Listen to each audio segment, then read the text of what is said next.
માયાભાઈ વિશે એક લાઈન કે હાસ્યથી હૈયાને હરખાવનારા, હાસ્યથી હૈયાને હરખાવનારા, ગુજરાતની માટીને ગૌડાવનારા, માયાભાઈના મજાના મંચ પરથી દરેક હૃદયમાં હૂંફ લાવનારા. તો હું માયાભાઈ આહિરને વિનંતી કરીશ કે આપ ઉપસ્થિત થશો અને આજના આ સફર મા બાપની બાળક સાથે બાળક બનવાના પ્રસંગે આપની રજૂઆત કરશો. માયાભાઈ આહિર. મંચ ઉપર ઉપસ્થિત જયભાઈ, ડૉક્ટર સાહેબ, ભાલાળા સાહેબ, મારી સામે ઉપસ્થિત તમામ મારા વડીલો, બાળકો, એના માતા પિતા. પહેલાં તો આ ડૉક્ટરને એ દંપતીને તાળીઓના ગગડાટથી વધાવો કે એને આવો વિચાર આવ્યો. જોકે આવા વિષય ઉપર બોલવાનો હોય અને જે મંચ ઉપર જયભાઈ વસાવડાની ઉપસ્થિતિ હોય, એ સ્ટેજ ઉપર ઊભું રહેવું એ પણ અમારા માટે એક મોટું ગૌરવ હોય છે. બોલવાની વાત તો પછીની વાત છે. એટલે જયભાઈને ખૂબ સાંભળીએ છીએ. જે વિષય લઈ છે એ વિષય ઉપર એ વિષયને પૂરો ન્યાય આપે છે. મારો વિષય તો લોક સાહિત્યનો છે, પણ જયભાઈને હું પૂછતો હતો, મેં કે જયભાઈ શું કરું? મને કે ના, બોલવું તો પડશે જ ને આપણે, કે તમારે બાળક ઉપર જ બોલવાનું છે. હવે મેં કીધું તમે પૈણ્યા નથી ને હું પૈણ્યો ઘીરે રહ્યો નથી છોકરા રમાડવા ક્યારે.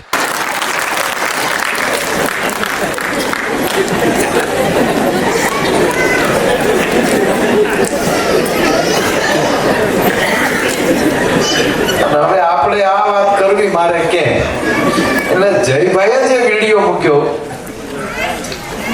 પરિવારના દીકરીને રમાડતા રમાડતા, પણ બધા વિષયમાંથી જ્યારે માણસ પસાર થતો હોય છે અને આજે પરિવારથી, બાળકોથી આ મોબાઈલે કેટલા દૂર કરી નાખ્યા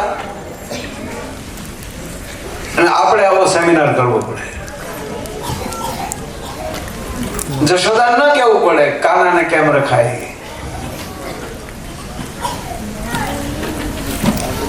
બાળકને જયભાઈ માં છે ને એ પેલો શબ્દ કયો શીખવાડે છે? બાળક જિંદગીમાં પહેલો શબ્દ બોલે છે કયો?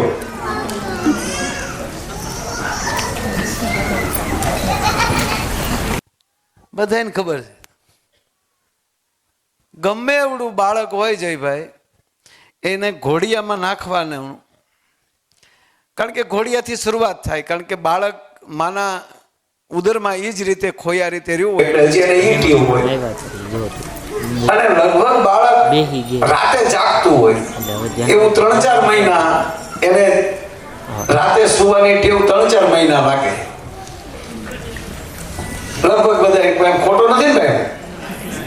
રાતે બહુ જાગે, દિવસે હોઈ જાય છોકરો. પણ એ કામઢી માં હોય તો, એ આળહું હોય તો જ્યાં હું ભોજ્યો ભાઈ હું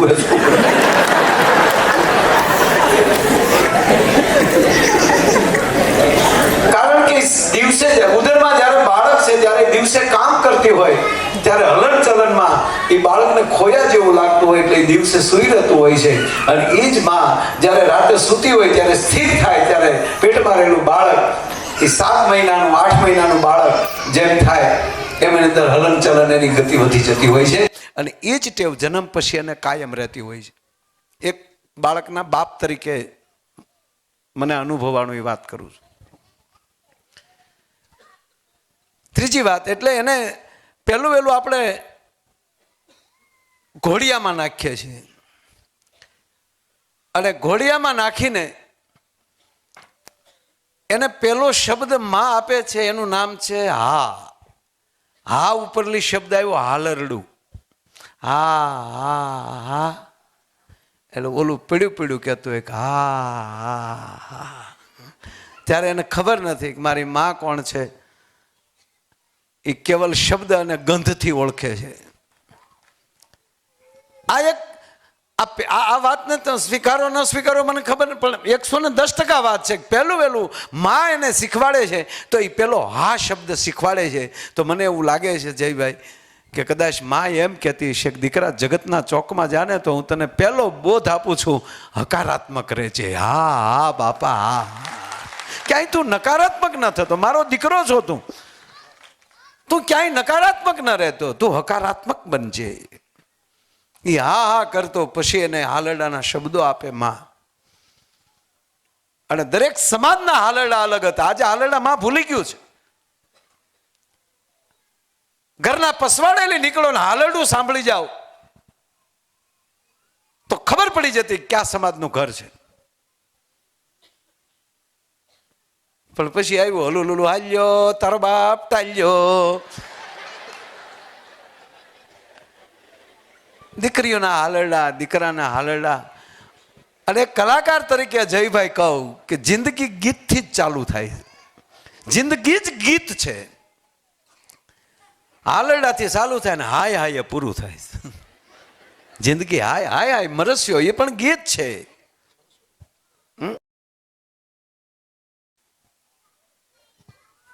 ત્રીજી વાત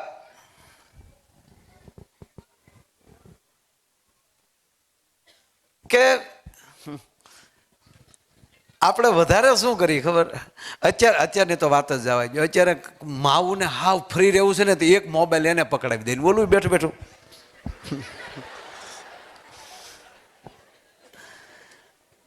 ટાઈમ જ નથી. મારા એક મિત્ર છે સુરતમાં, નામ નહીં આપું, નહીં, મારા બહુ અંગત મિત્ર છે. આ વર્ષે જ એના દીકરાના લગ્ન હતા અને મારો ડાયરો હતો. બહુ મારા જૂના મિત્ર. એ છોકરો 10મામાં પાસ થયો ત્યારે પણ એ કહેતા મને કે માય ભાઈ આના લગ્નમાં તમારો ડાયરો કરવો છે, આના લગ્નમાં તમારો ડાયરો કરવો. છેલ્લા 5-6 વર્ષથી હું એને મળેલો નહીં, 6 વર્ષથી. પણ ફોન આવે, દીકરો ફોન કરે કે મારા પપ્પા આપને યાદ કરતા હતા એટલે ફોન કર્યો. અને મેં વળી કોઈ દી જયભાઈ પૂછ્યું નહીં કે પણ પપ્પાને દે એમ. હું કહું સારું ભાઈ સારું, પપ્પાને મારી યાદી આપજે. મેં કહું કામમાં હોય તો આપણે 7 વર્ષે કે હું ન મેળવ્યું મારી ભૂલ કહેવાય અથવા તો. પણ જ્યારે એના આ વર્ષે એના લગ્ન થયા, આ જ વર્ષની વાત કરું, એટલે એ વરરાજાનો જ ફોન આવ્યો, તારીખ લખાવી અને મને કે પપ્પાનો આગ્રહ છે ત્યારે તમે ડાયરો તો આપણો ફાર્મ ઉપર છે પણ બપોરે મારા ઘરે પહેલાં આવવાનું અને ઘરે મારા પપ્પા સાથે તમારે જમવાનું છે, પછી આરામ કરી અને સાંજે ડાયરો. અને જયભાઈ હું બપોરે એના ઘરે ગયો તો વડીલે માસ્ક બાંધેલું, અત્યારે બરાબર છે હાવ, પણ 5 વાર સર્જરી કરી છે એને મોઢાની, મોઢાનું કેન્સર એને, એટલે વાત નહોતા કરતા મારે ફોનમાં. તો હું ગયો પછી મને અફસોસ થયો કે હું મારા સ્નેહીનો ખબર ન કાઢી શક્યો. પણ આ વાત એ માટે કરું છું કે એ લાગુ પડે છે કે બાળક સાથે બાપને કેમ રહેવાય. જયભાઈ એ વડીલ બોલવાની શરૂઆત કરે એટલે એ વરરાજો હોવા છતાં છોકરો અહીંયા ગોઠણ પાસે બેસી જાય એને બાપા સાંભળે. હું બાજુમાં જ બેઠો,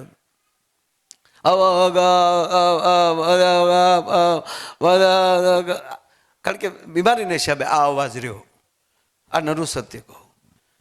અને પછી એ બોલી લે, પછી છોકરા કે અને બાપ શબ્દ એ શબ્દ એનો દીકરો એમ કહેતો હતો કે મારા પપ્પા આમ વાત કહેવા માગે છે ને આમ મારા પપ્પા કહે છે. ધન્યવાદ એ પરિવારને. અને ત્યારે જયભાઈ મેં કીધું કે આવી 2 પરિસ્થિતિ આવે છે જ્યારે બાળક બોલવાની શરૂઆત કરતો હોય ત્યારે આંબા ગાગા જાજા આયા એ માવતરે જે કાન દીન સાંભળ્યું હોય ને એના છોકરા પછી તમે વૃદ્ધ થાવ ત્યારે કાન દીન સાંભળતા હોય છે. એ સંસ્કાર પાયામાં ન્યા રોપાઈ જાય છે. જેણે બાપ દીકરાની તોતડી ભાષા સમજવાની કોશિશ કરી હોય એ દીકરો મોટો થઈ અને બાપની તોતડી ભાષા શીખી શકે. એટલે એ બાળક જેવડે બાળક થયો હોય તો જ એ બની શકે. આ નરું સત્ય છે. આ કોઈ ચોપડીમાં મારે વાંચવાની જરૂર, આ જીવનમાં રખડીએ છીએ ત્યારે ખબર છે.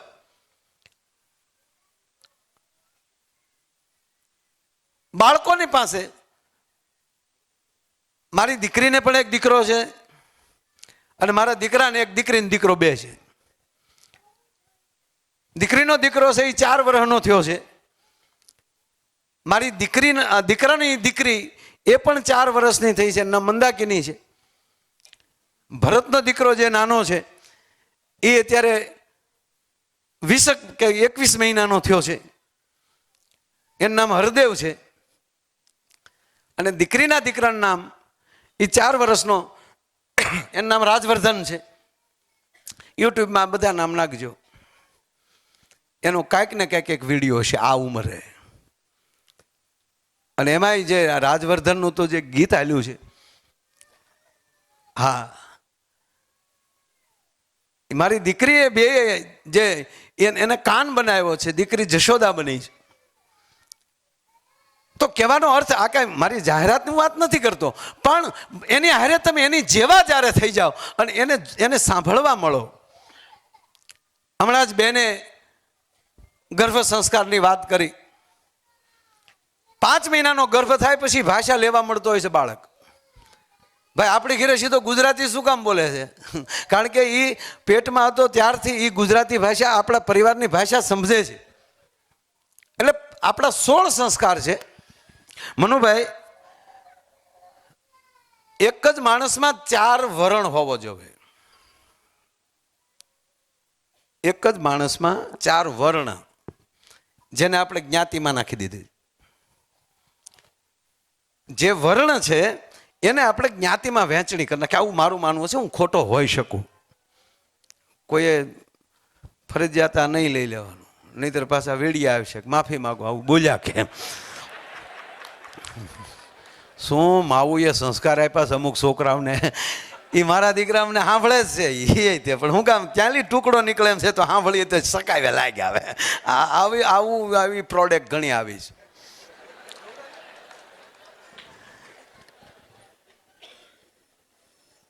પૂજ્ય મોરારી બાપુ કહે કે કોઈ તમને બેફામ ગાળવું દે ને તો એનો રંજ ન કરતા. તમને કોઈ ગાળો દે તો તમે રંજ ન કરતા. વખાણ કરે તો તમને ગમે છે ને દે તો તમને વાંધો શું છે? તમને વખાણ કરવા. ને ભીખુદાનભાઈ જયભાઈ એવું કીધેલું કે તમને કોઈ ગાળો દે ને, તમારી ટીકા કરે ને, એ તો તમે પસાર થઈ ગયા પછીના પથ્થર છે.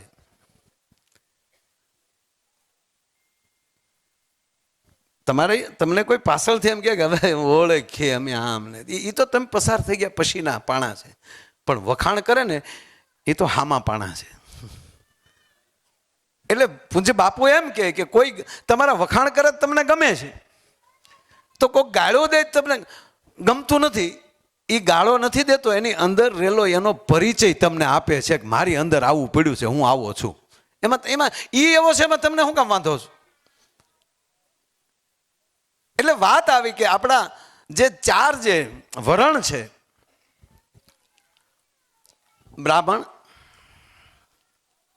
ક્ષત્રિય, શુદ્ર અને વૈશ્ય, એ 4 લક્ષણ માણસમાં હોવા જોઈએ. સારું બોલતો હોય ત્યારે બ્રાહ્મણ છે. જયભાઈ સારી વાત કરતા હોય ત્યારે બ્રાહ્મણ છે. પણ કોકે આડું અવળું ફેસબુકમાં એના વિશે લખ્યું હોય ને કંઈક પ્રશ્ન પૂછ્યો હોય અને જે ત્રાડીને જે બોલે છે ત્યારે એ ક્ષત્રિય છે.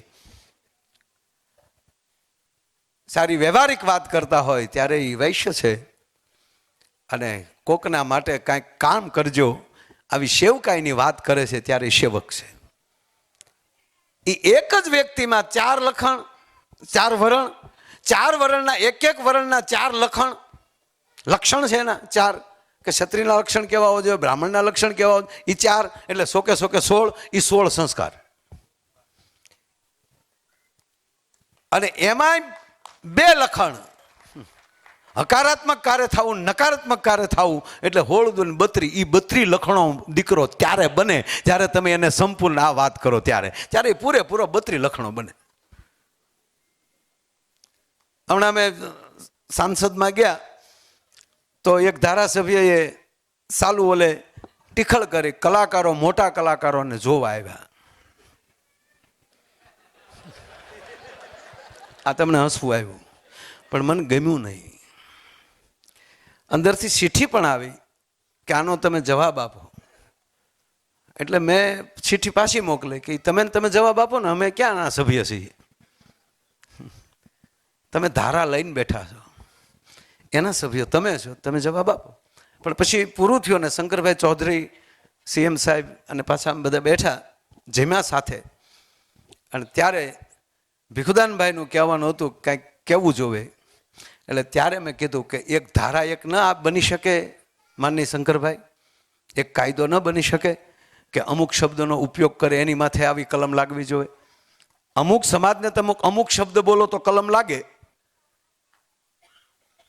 તો પવિત્ર શબ્દોને ગમે ને નાખી દેવામાં આવે એની ધારા કેમ નથી બનતી? આ સંસ્કારની જ વાત છે એટલે કહું છું, બાળક જ છે આ બધા છે. મેં કીધું રામાયણ શબ્દ સારો છે તો હું કહે ભાઈ તારી રામાયણ બેન કરતો, તો રામાયણના શબ્દને ક્યાં નાખી દીધો આપણે? હવે આજનું બાળક સાંભળે શું થાય કે રામાયણ આવી છે જેને સાંભળી જ નથી. હા, કોઈ ગાળ બોલ્યો તો હું કે એના મોઢામાં સરસ્વતી શોભે છે. કોક માણા એવો જ કે ભાઈ જોજો એ હારો માણા નથી, એના ગોરખ ધંધા છે. એટલે ગોરખને તમે ન્યા મૂકો છો? ગોરખ ધંધા એને કહેવાય 92 લાખ માળવાને ખોપારીની ઘડે ઠોકર મારી અને જગત હિત માટે નીકળી જાય, આને ગોરખ ધંધા કહેવામાં આવે. એને બદલે ન્યા મૂક્યા અને કાંઈ કહેવાય હતા કે મોટો કલાકાર છે. એટલે કલાકારી મફત મળે. તમારું બાળક બેઠું બેઠું હાસ્ય કરતું હશે ને ત્યારે એમ માનજો કે એમાં એક કલા ઉત્પન્ન થઈ રહી છે. એ બાળકને આપણે શું કરીએ છીએ? બાળકને ટોકવા સિવાય કાંઈ નહીં. મૂકી દે આમ કરીમાં, કોઈ દી એવું ન કીધું કે આમ કરી. એને કોઈ દી આપણે માટીનો ગારો બનાવીને રમકડા બનાવતા ન શીખવાડ્યા. ગ્લાસ તોડતો નહીં, ઓલો તોડતો નહીં, ના પડો તો હામો કે કલવાનો લે. એ મોટો થાય ત્યાં સુધી એના લખણ રહે. તમે જોજો કાલ ગમે આપણા તાપીના પુલ છે, એ કોઈ પણ તાપીના પુલ હોય એક બોર્ડ મારી આવો કે આ પુલની નીચે કોઈએ ડોકાવું નહીં. વડોદરા સુધીના જોવા આવી છે ત્યાં હું છે. શું કામ? આપણે એને પાયામાં જ, બાળકને પાયાની અંદર આપણે એને નકારાત્મકતા એને પસંદ કે આમ કરીમાં, આમ કરીમાં. અને મને તો મોબાઈલ વાળું તો મગજમાં જ ગળી ગયું. હાવ બેનું મોબાઈલ જ પકડાવી દે અને એ મોબાઈલમાં પછી રોટલી શેડવતી જાય.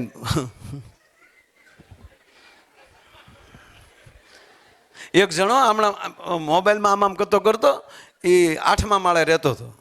તેને એપાર્ટમેન્ટમાં આવ્યો, આમ કરતો કરતો લીપ બોલાવી, લીપ આવી, અંદર વહી ગયો, 8મા માળનું બટન દબ્યું, પાછો આમ. હવે વચ્ચે કોઈએ લીપ રોકાવી જ હોય ને કે 3જા માળે 4થા માળે જ હજી ઊભી રહી ગઈ. એને એમ કે મારો ફ્લેટ આવી ગયો, એ ઉતરી ગયો, લિફ્ટની બહાર નીકળી ગયો. જે ખૂણાનો ફ્લેટ હતો ડોરવેલ દબાયો, તે બેને દરવાજો ખોલ્યો આમ કરતા કરતા, અને ઓલો વળે આમ કરતો કરતો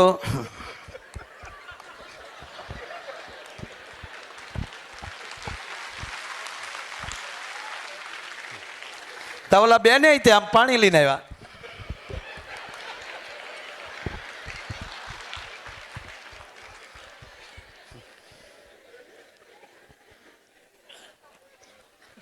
તે ઓલાએ પાછું આમ કરતા કરતા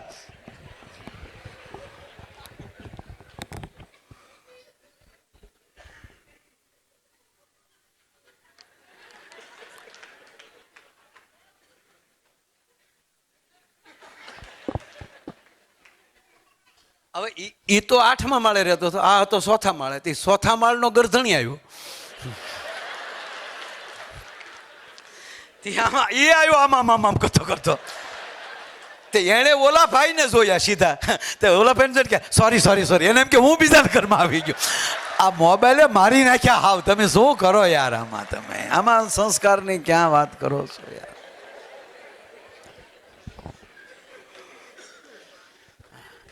કેટલી મિનિટ છે? 1 મિનિટ છે ને? હે ઉભા રહો. આ ઉદ્ઘોષકને પૂછું છું, એ કેટલા પ્રોગ્રામમાં છે એ કેટલી મિનિટ મારે બાકી છે પૂરી નહીં સાંભળો એ ભલે કે હું એક્ઝેક્ટ 20 મિનિટ બોલ્યો ભાઈ વિડીયો વાળા તમારે કેટલી મિનિટ થઈ જોઈ લેજો એટલે 5 મિનિટમાં આગળ ઓકે લો મારી લાઈફમાં પહેલો પ્રોગ્રામ આવો આવ્યો 5 મિનિટ હવે બસ એમ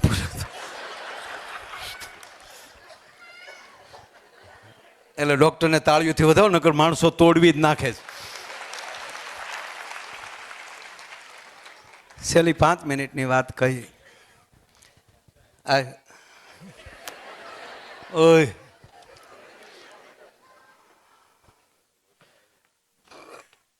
મજામાં તે ક્યાંક ભૂઈન કર્યા છે ડૉક્ટરની કર્યા છે એની માટે બાકી તો હવડા અમે હતા મરી ગયા તારા ડોહા હમણાં ડોઠો થાય છે એ શાળામાં અહીંયા ટીલડીઓ થાય ગયું હાથ ને પગ બે સાહેબ શિયાળામાં તળડે નાયા વગરના પછી માં ઊનું પાણી કરે ને ઓલે દૂધની તર સોપડે ને હળું હળું ઠીકરું કહે ને આવું કોને કોને કરેલું મા બાપ નો રહેતા હોય એ કયો વળી આ વળી ઉત્સાહ ન કરતા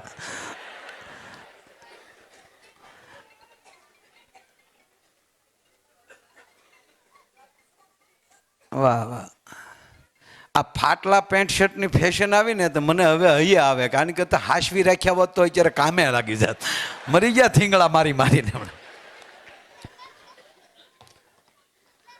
એટલે હું રહેવાય એટલો વિષયની આજુબાજુ રહ્યો છું બાકી મારો વિષય તો સાહિત્યનો છે હા બેસી જતું હા એક ભાઈની ઘરે ગયા હતા મહેમાનના ખોળામાં ઉલ્લી છોકરો પડતો હતો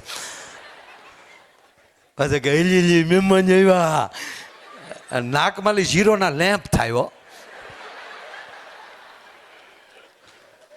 અને પાછો મહેમાનને ખંભેલું છે બોલો મહેમાને આમ કર્યો એટલે પપ્પા ખીજાણા કે આવું કરીમાં બેસી જા તો કે નચી બેવાનો ઈ છોડા રોજ આવે આપલી ખાઈએ અરે નીચે આવ નીચે તો આવ્યો પણ ખાટલા નીચે ગળી ગયો અને ઊંધો થયો ને બે પગ ઊંચા કરીને મહેમાનને કે ઝીકી ઝીકી ઝીકી પછી મહેમાને કીધું કે આ માનતા વગરનો આવ્યો લાગે ઓલા કે તમને કેમ ખબર પડી તમારું નથી માનતો એટલે કહું છે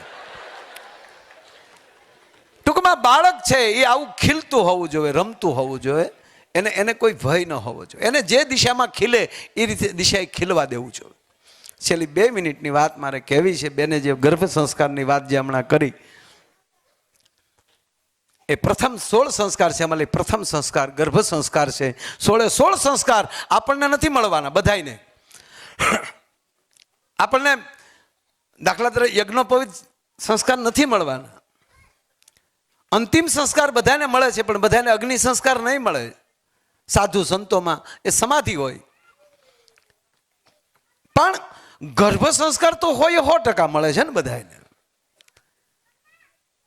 ગર્ભ સંસ્કાર મોટું કામ કરતું હોય છે એને માતાઓને પગે લાગીને કહું કે ઉદરમાં સંતાન હોય એ સાસુઓને પગે લાગીને કહું કે દીકરાની પોતાની પુત્ર વધુઓને એ વખતે પવિત્ર વાતો કરાવજો મને યાદ છે હું નાનો હતો મારા મોટા ભાઈના ઘરનાના શ્રીમંત થયેલા ને એ પછી 2-3 બહેનો બેઠા બેઠા રૂમમાં બેઠા હતા આપણા ઘર ખોરડામાં બેઠા હતા અને ખાલી ટીખળ કરતા હતા મનુભાઈ હી હા થોડુંક હાસ્ય કરતા હતા અને મારા બા બોલેલા મને યાદ છે કે શું હી કરે છે તારા પેટમાં બાળક છે ને અસર થાય હું હા કરો છો બેઠ્યું આ જે પ્રથમ જે સંસ્કાર છે એ ગર્ભ સંસ્કાર એ બરાબર રોપી દેશો પછી બહુ ઓછો વાંધો આવશે એનો ટૂંકો દાખલો દઉં મહાભારતનું યુદ્ધ જયભાઈ ભગવાન કૃષ્ણ અને અર્જુન થોડાક દૂર વયા ગયા છે અર્જુનના દુર્યોધનના કપટથી અને ભગવાન કૃષ્ણ અને અર્જુનની ગેરહાજરી છે એનો બરોબર મોકો જોઈને કૌરવોએ 7 કોઠાના યુદ્ધની રચના કરી નાખી ધર્મરાજા યુધિષ્ઠિર મૂંઝાણા છે, શું કરવું? અને તેથી અર્જુનનો દીકરો અને બેન સુભદ્રાનો જાયો 21 વર્ષના યુવાને બીડું ઝડપે છે કે આજના યુદ્ધમાં હું સુકાન સંભાળીશ. અને આપ જાણીએ છીએ અભિમન્યુ આવો વીરવર પુરુષ કોઈ દી થયો નથી ને થશે નહીં. એ જયભાઈ 6 કોઠા લડી શક્યો, 7મો કોઠો ન લડી શક્યો અને એનું મૃત્યુ ભયાનક થાય છે. લાશ આવે છે ઘરે, સન્માન સાથે લાશ આવે છે, કારણ કે એક વીરવર પુરુષ વીરગતિ પામ્યો છે. પણ માં સુભદ્રા એ અહીંયા ફાટ રુદન કરે છે. હવે તમે કલ્પના કરો, સુભદ્રા એ ભગવાન કૃષ્ણના બેન છે અને જેનો ભાઈ ચક્રધારી હોય અને એના એકના એક દીકરાનું મૃત્યુ થાય, એ માને કેવડું ગૌરવ હોય એના ભાઈનું કે મારે આવો કૃષ્ણ જેવો ભાઈ છે ને મારા દીકરાનો કોઈ સાળો કર્યો. અને એમાં ભગવાન કૃષ્ણનો જયભાઈ પ્રવેશ થાય છે. આ પ્રસંગ છે કે નહીં મને ખબર નથી. આ માયાનો અભિમાન્યુ છે. આ નરું સત્ય કહો. ભગવાન કૃષ્ણ આવે છે અને સુભદ્રા દોટ મૂકે છે સામે. ગોપાલ, ગોવિંદ, અમારો 21 વર્ષનો જોધો પીડ્યો છે. ભગવાન કૃષ્ણ કાંઈ બોલતા નથી, ઊભા છે. પિતાંબરના 2 છેડા પકડી અને ડોકે ઝૂરે છે બેન સુભદ્રા. ગોપાલ, મારા દીકરાને બેઠો કર. આ ટોળકીએ નિયમોને નેવે મૂકીને મારા દીકરાને માર્યો છે. નિહત્થો હતો તોય માર્યો છે. એકની સામે એકને લડવાનો હતો એને બદલા આ ટણક ટોળકી ભેગી થઈ અને એક સાથે વાર કરીને મારા અભિમન્યુને માર્યો છે. રથમાં પણ નહોતો, રથથી નીચે હતો ત્યારે પણ આની ઉપર હથિયારો ચલાવવામાં આવ્યા છે. ગોવિંદ, આનો બદલો લે, મારા દીકરાને ઊભો કર. ખૂબ રડે છે, છાતીમાં ઢીકા મારે છે ભગવાન કૃષ્ણ. ગોપાલ, તને કહું. અને ત્યારે થોડા ક્રોધિત થઈને કૃષ્ણ બોલે છે, સાવધાન સુભદ્રા. એકને એક બેન છે, સાવધાન સુભદ્રા. ગોપાલ, હા સાવધાન. તારા દીકરાના મૃત્યુનું કારણ તું છો. કૃષ્ણ બોલે છે, અથવા બોલાવું છું. ભગવાન કૃષ્ણ કહે છે, સુભદ્રા, તારા દીકરાના મૃત્યુનું કારણ તું છો. ગોવિંદ, હા. તારા ઉદરમાં જેથી અભિમાન્યુ હતો તેથી હું બેઠો બેઠો તને 7 કોઠાની વાત માંડીને બેઠો હતો. ત્યારે 6 કોઠા સુધી તે સાંભળ્યું અને 7મા કોઠા વખતે તને નીંદર આવી ગઈ. 7મો કોઠો તું ન સાંભળી શકી અને એનું કારણ તે આ મૃત્યુ. તારી નીંદરે કાયમ તારા દીકરાને સુવરાવી દીધો. જો તું તેથી 7 કોઠા હું તને નહોતો સંભળાવતો, તારા ઉદરમાં અભિમાન્યુ જે પોઢી રહ્યો હતો એ અભિમાન્યુને હું સંભળાવતો હતો અને તું સૂઈ ગઈ. જો તે 7 કોઠા કૃષ્ણના મુખેથી સાંભળી લીધા હોત તો દુનિયામાં કોઈના બાપની તાકાત નહોતી કે મારા અભિમન્યુનો વાળ કોઈ વાકો કરી શકે. પણ તારી એટલી નીંદરે તારા દીકરાનું મૃત્યુ થયું છે. કહેવાનો અર્થ કે જનેતા જેદી દીકરા માટે પોતાનું સંપૂર્ણ સમર્પિત કરી દે અને બાળક માટે બાળક બનીને ગર્ભ સંસ્કારથી લઈને કર્ણવેદ સંસ્કાર સુધી અને મધ્યમાં 5મો સંસ્કાર આવે એ લગ્ન સંસ્કાર છે, ત્યાં સુધી માવતરની ફરજ છે. આ 5 બરોબર જેના પરિવારમાં સંસ્કાર ઉતરી જાય ને એ પરિવારનો કોઈ દી વાળ વાકો થતો નથી. તમારે જ્યાં લખો અહીંયા લખી લેજો. અને એને ખોલડે પછી બાળક આવે ને એ આવું રમતું ખેલતું અને કાનુડા જેવું જ આવતું હોય છે. એટલે મૂળ વાત એ છે કે આ સંસ્કારો સામું આપણે પણ ધ્યાન દઈ જૂની પરંપરાને પાછી આપણે સંભાળીએ. આપણા વડીલોને, આપણી દાદીમાઓ, આપણા દાદાઓ જે વાર્તાઓ કહી કહીને છોકરાને સુવડાવતા હતા.